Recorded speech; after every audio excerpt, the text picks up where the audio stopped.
കേന്ദ്ര സർക്കാരിനെ സംബന്ധിച്ചാലും രാജ്യത്തെ രാഷ്ട്രീയ പാർട്ടികളെ സംബന്ധിച്ചാലും ഇന്ത്യ മുന്നണിയെ സംബന്ധിച്ചാലും ഇന്ത്യ മുന്നണിയെ സംബന്ധിച്ചാലും അതുപോലെ തന്നെ NDA സംബന്ധിച്ചാലും വളരെ പ്രധാനപ്പെട്ട 4 സംസ്ഥാനങ്ങളിൽ തെരഞ്ഞെടുപ്പ് വരികയാണ്. മാർച്ച്, ഏപ്രിൽ, മെയ് മാസങ്ങളിലകത്ത്. ഏപ്രിൽ, മെയ് മാസങ്ങളിൽ കൊണ്ടാണ് 4 സംസ്ഥാനങ്ങളിലെയും മുഖ്യമന്ത്രിമാരുടെ കാലാവധി കഴിയുന്നത്. കേരളത്തിലാണെങ്കിൽ മെയ് 27-നാണ് കഴിയുന്നത്. കേരളം മാത്രമല്ല, സ്റ്റാലിൻ്റെ തമിഴ്നാട്ടിൽ നടക്കുന്നു, മമതാ ബാനർജി പശ്ചിമ ബംഗാളിൽ നടക്കുന്നു, ആസാമിൽ നടക്കുന്നു. ആസാമിൽ ഇപ്പോൾ BJP ആണ് തുടരുന്നത്. അതിന് വലിയ സാധ്യത കുറവൊന്നുമില്ല. കാരണം അവർ ആന്റി ഇൻകംബൻസ് ഒന്നുമില്ല. BJP തന്നെ വരാൻ സാധ്യതയാണ് കാണുന്നത്. ബംഗാളിലേക്ക് പോയി കഴിഞ്ഞാൽ മമതാ ബാനർജി വലിയൊരു തോതിലേക്ക് പ്രശ്നത്തിൽ വന്നിട്ടുണ്ട്. മാത്രമല്ല, SIR വന്നപ്പോൾ 1.5 കോടി ആളുകളാണ് SIRൽ നിന്ന് പുറത്തു പോയിട്ടുള്ളത്. അതെല്ലാം അഭയാർത്ഥികളും കള്ളവോട്ടുകളും ഒക്കെ ആയിരുന്നെന്നാണ് BJPയുടെ വാദം. BJPക്ക് ശക്തമായ പിന്തുണയുള്ള വേരോട്ടമുള്ള ഒരു സ്ഥലമാണ് പശ്ചിമ ബംഗാൾ. കഴിഞ്ഞ ലോക്സഭാ തെരഞ്ഞെടുപ്പിൽ, അതിനു മുമ്പ് നടന്ന ലോക്സഭാ തെരഞ്ഞെടുപ്പിനേക്കാൾ സീറ്റ് കുറഞ്ഞു. പക്ഷേ കഴിഞ്ഞ 2 ലോക്സഭാ തെരഞ്ഞെടുപ്പിലും നന്നായി വോട്ട് പിടിച്ചിട്ടുണ്ട്. അസംബ്ലിയിലും നന്നായി വോട്ട് പിടിച്ചിട്ടുണ്ട്. അതുകൊണ്ട് തന്നെ മമതാ ബാനർജിയെ വെട്ടാനുള്ള എല്ലാ ശ്രമങ്ങളും പശ്ചിമ ബംഗാളിൽ നടക്കും. അതിൽ BJP വലിയ തോതിൽ അവർ വളരും. പക്ഷെ അപ്പോഴും പശ്ചിമ ബംഗാളിൽ നടക്കുന്ന മറ്റൊരു സൂചന, CPM-ഉം എഴുതിത്തള്ളപ്പെട്ട പാർട്ടി, എല്ലാവരും CPM പാർട്ടി ഓഫീസ് എല്ലാം ഒഴിഞ്ഞുപോയ പാർട്ടി കുറേശ്ശെ അവിടെ പിച്ച വയ്ക്കുന്നുണ്ട്. അതൊരു പക്ഷേ മമതാ ബാനർജിക്കുള്ള എതിർപ്പുണ്ട് ആയിരിക്കാം. മമതാ ബാനർജിയോട് പോയവർ തിരിച്ചു വന്നവരായിരിക്കും. എന്തായാലും CPM-ഉം, പക്ഷെ അവർ അധികാരത്തിൽ വരാനൊരു സാധ്യതയില്ല. അധികാരത്തിൽ വരാൻ സാധ്യതയുള്ളത് മമതാ ബാനർജിയോ BJP-യോ ആണ്. കോൺഗ്രസിനും ഒരു സാധ്യതയും കാണുന്നില്ല ഇപ്പോൾ. എന്നാൽ CPM പാർട്ടി ഓഫീസുകളൊക്കെ കുറേശ്ശെ തിരിച്ചു വരുന്ന ഒരു കാഴ്ച കാണുന്നുണ്ട്. അവിടെ പല കുഞ്ഞു സ്ഥലങ്ങളിലൊക്കെ അവർ വീണ്ടും പാർട്ടി ഘടകങ്ങൾ ഉണ്ടാക്കി വരുന്നുണ്ട്. അതെന്താണ് സംഭവിക്കുന്നത് നമുക്കറിയില്ല. തമിഴ്നാട്ടിലോട്ട് വന്നാൽ ഇപ്പൊ നിൽക്കുന്ന ഒരു സ്റ്റേജ് എന്ന് പറഞ്ഞാൽ ഒരു ഹിന്ദു കൺസോളിഡേഷൻ, ഈ മുരുകന്റെ വിഷയവും കൂടെയൊക്കെ വന്നപ്പോൾ, തിരുപ്പരംകുണ്ട്രം വന്നപ്പോൾ തമിഴ്നാട് മുഴുവൻ ഇന്നലെ ആഘോഷങ്ങളും ലഡു വിതരണവും ഒക്കെ ഉണ്ടായിരുന്നു. അതിനെ വേറൊരു തരത്തിലേക്ക് BJP-യും നമ്മുടെ തമിഴ്നാട് വെട്രിക്കഴകം പാർട്ടി TVK-യും കൂടി കൊണ്ടുപോയിട്ടുണ്ട്. TVK-യെ സംബന്ധിച്ചിടത്തോളം, അതായത് വിജയുടെ പാർട്ടിയെ സംബന്ധിച്ചിടത്തോളം, വിജയ്ക്ക് അധികാരം കിട്ടിയാൽ, അതായത് BJP അവിടെ കൂടെ കൂടുന്നതിലും തെറ്റില്ല, ഞാൻ ആരെ കൂടെ വേണോ കൂടാം, എനിക്ക് മുഖ്യമന്ത്രി ആയാൽ മതി എന്നുള്ള ഒരു അധികാര മാനസികാവസ്ഥയിലേക്ക് വിജയ് എത്തിയിട്ടുണ്ട്. അത് വളരെ കൃത്യമായി ചൂഷണം ചെയ്യാൻ BJP തീരുമാനിച്ചിട്ടുമുണ്ട്. അമിത്ഷാ അവിടെ കോൺസെൻട്രേറ്റ് ചെയ്യുന്നുണ്ട്, വട്ടം കറങ്ങുന്നുണ്ട്.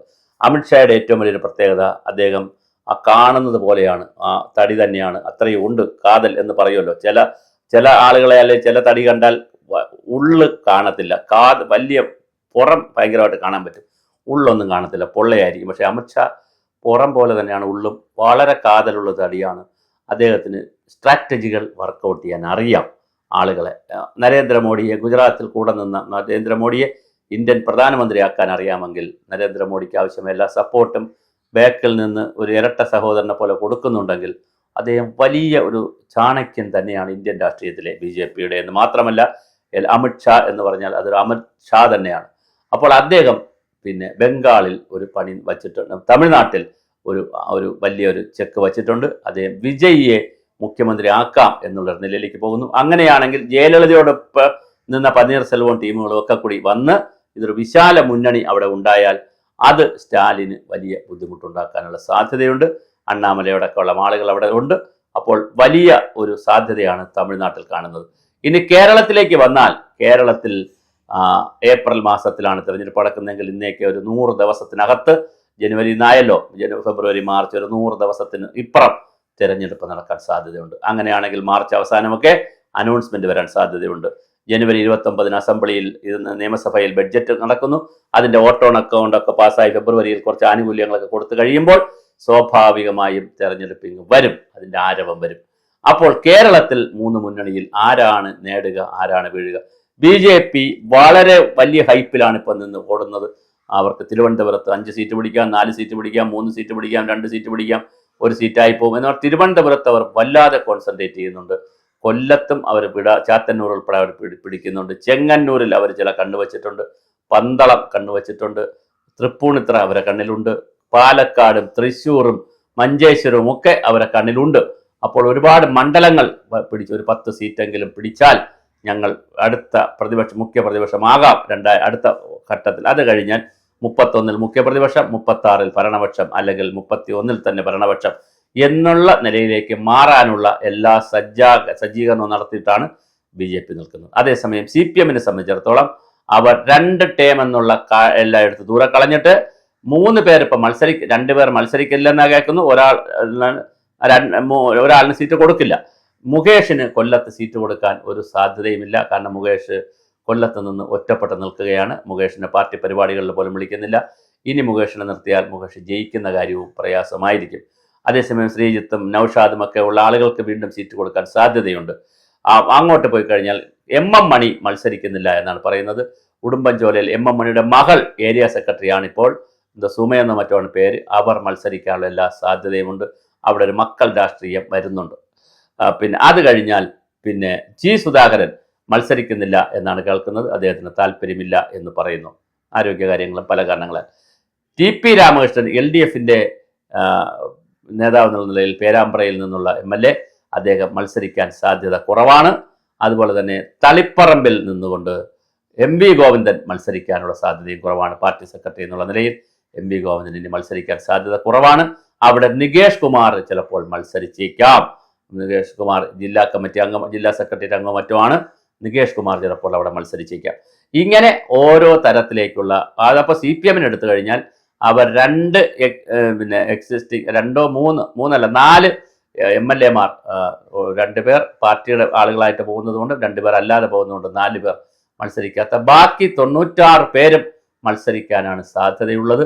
ഇനി ആരെങ്കിലും ഈ 2 ടേം എന്നൊക്കെ പറയുന്ന വീണ്ടും ചർച്ചകളൊക്കെ വരുമ്പോൾ മാറി വരുമോ എന്ന് നമുക്കറിയില്ല. എന്തായാലും വിജയ സാധ്യതയുള്ള എല്ലാവരെയും നിർത്തി 3-ാം ടേം പിടിക്കുക, അതിൽ പ്രായാധിക്യമൊന്നും നോക്കേണ്ട കാര്യമില്ല. അതുപോലെ തന്നെ തോമസ് ഐസക്കിനെ തിരിച്ചു കൊണ്ടുവരിക, ശൈലജ ടീച്ചറിനെ കുറച്ചുകൂടി പ്രൊജക്റ്റ് ചെയ്യുക. ഇതിനിടയ്ക്ക് ടീച്ചർ ഒരു പക്വതയില്ലാത്തൊരു അടി അടിച്ചിട്ടുണ്ട്. നാട്ടിൽ ഒരുപാട് പേര് പറയുന്നു, മുഖ്യമന്ത്രിയുടെ പേരുകൾ പറയുമ്പോൾ എൻ്റെ പേരും പറയുന്നുണ്ട്. ഒരു കാരണവശാലും അവരത് പറയാൻ പാടില്ലായിരുന്നു. ഈ അധികാരം എന്ന് പറയുന്ന 4 അക്ഷരം മനുഷ്യനെ എപ്പോഴാണ് ഈ പഞ്ചസാര പോലെ ഷുഗർ പോലെ എപ്പോഴാണ് ഹോണ്ട് ചെയ്തുകൊണ്ടിരിക്കണമെന്ന് അറിയില്ല. അവരത് പറയാൻ പാടില്ലായിരുന്നു. അതൊക്കെ പാർട്ടി തീരുമാനിക്കും. എൻ്റെ പേരുണ്ടെന്ന് ആര് പറഞ്ഞു എന്ന് ചോദിക്കുമ്പോഴാണ് ഒരു പക്വതയുള്ള ടീച്ചറമ്മയാവുന്നത്. പക്ഷെ അവർ പറഞ്ഞു എൻ്റെ പേരും പറയുന്നുണ്ട് എന്ന് പറഞ്ഞാൽ എൻ്റെ പേരും കൂടെ ഇരിക്കട്ടെ, ഓട്ടത്തിൻ്റെ ഇടയിൽ എൻ്റെ പേരും കൂടെ ഇരിക്കട്ടെ, ഒരുപാട് പൂക്കളുള്ള കൂടയിൽ എൻ്റെ പൂവും കൂടെ കുത്തിത്തിരിയുക എന്ന് അത് ശരിയായ രാഷ്ട്രീയമല്ല. അതാണ് ഞാൻ പറഞ്ഞത്. ശൈലജ ടീച്ചറായാലും കേന്ദ്ര കമ്മിറ്റി അംഗമായാലും പോളിറ്റ് ബ്യൂറോ ആയാലും ഇനി ആരായാലും ഈ കാലഘട്ടത്തിൽ അധികാരം എന്ന് പറയുന്ന 4 അക്ഷരം തലയ്ക്ക് പിടിച്ച് തന്നെയാണ് പോകുന്നത്. അത് ത്യാഗത്തിൻ്റെയും പിന്നെ ഒഴിവാക്കലിൻ്റെയും ഉപേക്ഷിക്കലിൻ്റെയും കാലമെല്ലാം കഴിഞ്ഞു. സമ്പൂർണമായി പിടിച്ചടക്കലിൻ്റെയും അധികാരത്തിൻ്റെയും കാലമാണ്. അത് 82 വയസ്സുള്ള അല്ലെങ്കിൽ 83 വയസ്സുള്ള മുല്ലപ്പള്ളി രാമചന്ദ്രനാകട്ടെ, 21 വയസ്സ് അല്ലെങ്കിൽ ഇപ്പം 25 വയസ്സിൽ ഇപ്പോൾ കയറുന്ന ചെറുപ്പക്കാർക്കാകട്ടെ, അധികാരം ഒരു തലയ്ക്ക് പിടിക്കുന്ന ഒരു മത്ത് തന്നെയാണ്.